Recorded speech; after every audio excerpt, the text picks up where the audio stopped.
5ই August আমরা জীবন দিয়েছিলাম, রক্ত দিয়েছিলাম, আমাদের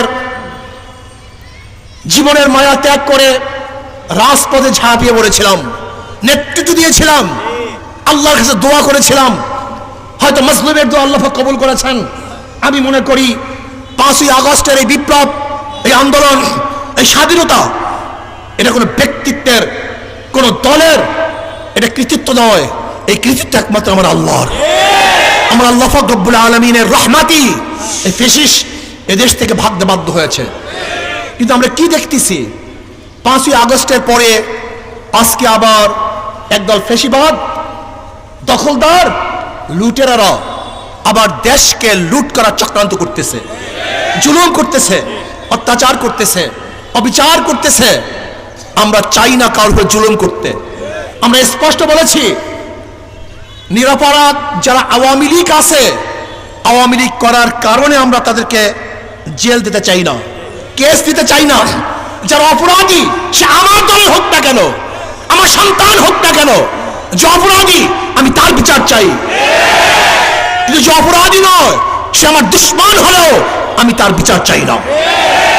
মনে রাখতে হবে, ইসলাম ইনসাফ প্রতিষ্ঠা করার জন্য দুনিয়াতে আসছে। ইনসাফকে প্রতিষ্ঠা করার জন্য ইসলাম দুনিয়াতে আসছে। নবী আলাইহিস সালাতু ওয়াস সালাম বলেছেন, আমার মেয়ে যদি ফাতেমা চুরি করে আমি তার হাত কেটে দেব। এর নাম ইসলাম, এর নাম মানবতা, এর নাম নীতি আদর্শ। আমি এখানে সমস্ত মুসলমানদেরকে বলবো, সমস্ত ভাইদেরকে বলবো, হাজারো ভালো মানুষ, চরিত্রবান মানুষ, শিক্ষিত মানুষ আজকে রাজনীতি করে না কেন? গান্দার কারণে, নষ্ট রাজনীতির কারণে, এই পচা রাজনীতির কারণে।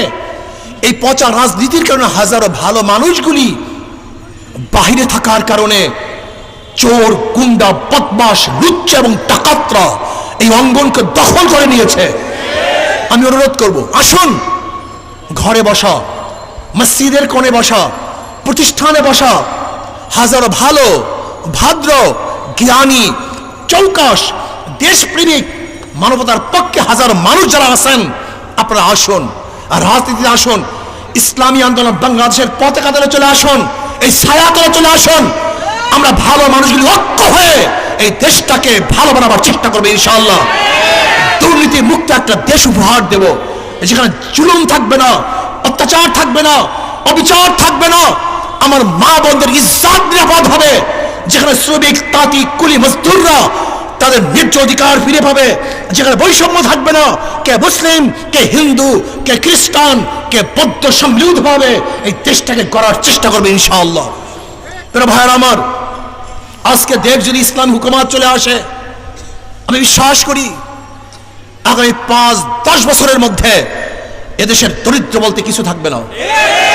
সমস্ত মানুষ দরিদ্র সীমার উপরে চলে যাবে। আপনি বিশ্বাস করতে পারবেন না, ইসলামী অর্থনীতি অ্যাপ্লাই করলে আগামী 5-10 বছরের মধ্যে এদেশে জাকাত নেওয়ার কোনো মানুষ পাওয়া যাবে না। আপনি কি জানেন এই দেশের অবস্থাটা কি? আপনারা দেখেছেন উন্নয়ন, উন্নয়ন, কিন্তু চুরির উন্নয়ন দেখেন নাই কেউ। কত ডাকাতির উন্নয়ন হয়েছে, কত লুটপাটের উন্নয়ন হয়েছে আপনারা কি জানেন? এখানে যারা আছেন প্রত্যেকের মাথার উপরে 1.5 লক্ষ টাকা ঋণ। আজকে যে সন্তান জন্মগ্রহণ করবে তার মাথার উপরেও 1.5 লক্ষ টাকার ঋণের বোঝা মাথায় নিয়ে জন্মগ্রহণ করবে। 14 লক্ষ কোটি টাকা, 14 লক্ষ কোটি টাকা দেশ থেকে পাচার করা হয়েছে, ব্যাংকে লুটপাট করা হয়েছে, চুরি ডাকাতি করে গোটা ব্যাংকে ধ্বংস করা হয়েছে। প্রত্যেকটা প্রকল্প থেকে হাজার হাজার কোটি কোটি টাকা আত্মসাৎ করা হয়েছে। আপনাকে দেখেন নাই আমাদের দেশের এক যুবলীগের লিডার, সে সিঙ্গাপুরের জুয়ার আসরে এক টেবিলে 200 কোটি টাকা হারার পরেও তার চেহারার মধ্যে পরিবর্তন আসে নাই। এদেশ না, আমরা চুরি চাই না। এই টাকা কাদের টাকা? সরকারের কোনো টাকার গাছ নাই যে টাকার গাছ থেকে সে টাকা আমদানি করে। সরকারের টাকার গাছ কারা জানেন? এই আপনারা সবাই, এই কৃষক, শ্রমিক, মজদুর, তাঁতি, ঋষি, চামার, আমরা এখানে যারা দাঁড়ানো আছি প্রত্যেকটা মানুষ ভ্যাট এবং ট্যাক্স পে করি। এই যে মাথার মধ্যে টুপি, এর মধ্যে ভ্যাট ট্যাক্স আছে। চশমা পরিধান করছেন, তার মধ্যে ভ্যাট ট্যাক্স আছে। আজকে যেই মাঠের মধ্যে আছেন, এখানে আপনার ভ্যাট ট্যাক্স আছে। আপনি যে রাস্তা দিয়ে হাঁটেন, সেখানে ভ্যাট ট্যাক্স আপনারই। আজকে যে পানি পান করতেছেন, সেই ভ্যাট ট্যাক্স আপনার। আজকে যে বিদ্যুৎ ব্যবহার করতেছেন, সেই ভ্যাট ট্যাক্স আপনার। আজকে যে গ্যাস ব্যবহার করতেছেন, আপনার ভ্যাট এবং ট্যাক্সের টাকা দিয়ে আপনার উপরে জুলুম এবং অত্যাচার করা হচ্ছে। বারবার কারেন্ট বিল বাড়ছে, বারবার গ্যাস বিল বাড়ছে, বারবার পানির বিল বাড়ছে, বারবার আমাদের ট্যাক্স বাড়ানো হয়েছে। জনগণের কল্যাণের জন্য আমরা কেউ কাজ করি নাই, বরং দল এবং নিজেকে পালনের জন্যই আমরা কাজ করেছি। আসুন, আমি ভদ্রলোকদেরকে বলবো, ভাইদেরকে বলবো, আসুন আমরা সম্মিলিতভাবে একসাথ হয়ে দেশটাকে গড়ি। আর যেই ভদ্র মানুষগুলি আছেন, আদর্শবানেরা আছেন, চরিত্রবান আছেন, আমি দাওয়াত দিচ্ছি, আসুন সব ইসলামী আন্দোলন বাংলাদেশের পতাকাতে ঐক্যবদ্ধ হয়ে আদর্শ ভিত্তিক একটা দেশ গড়ার জন্য আমরা চেষ্টা করব। রামপুরে আবু সাহেব শহীদ হওয়ার পর তিনি আমাদের আমিরুল মুজাহিদিন বাইতুল মাকাম উত্তর গেটে বক্তব্য রেখেছিলেন। সেই বক্তব্য সারা বাংলাদেশের ভাইরাল হয়েছিল। উনি বলেছিলেন, সেদিন আমার নারী বিশ্বাস, তুই আমার সন্তানের মুখে গুলি চালালি কেন? এবং ওই দিনই ইসলামী আন্দোলন বাংলাদেশের নেতা কর্মীদের নির্দেশ দিয়েছিল, ছাত্র জনতা এই আন্দোলনে শরীর হওয়ার জন্য আমরা সেদিন থেকে মাঠে ময়দানে কাজ করেছি। আপনারা দেখেছেন, ইসলামী আন্দোলন রাজনীতির পরে সর্বপ্রথম এই ছাত্র জনতার পাশে দাঁড়িয়েছিল। এবং আমাদের নায়েব আমিরুল মুজাহিদিন সর্বপ্রথম 5 তারিখে সকালে কানগুলো বন্ধ করে বাইতুল মোকাম থেকে সেদিন শাহবাগ আমরা মিছিল করেছিলাম। সেই মিছিলই প্রমাণিত হয়েছিল যে দেশের এই স্বৈরাচারী সরকারের আর থাকার অধিকার নেই। তাই আমি বলতে চাই, বিএনপি আজকে যেই অন্যায় কাজ করছে, আজকে বিএনপি মনে করছে তারা ক্ষমতায় চলে গেছে। আজকে সর্ব জায়গায় তারা হাটে ঘাটে সব জায়গায় তারা চাঁদাবাজি শুরু করে দিয়েছে, টেন্ডারবাজি শুরু করে দিয়েছে।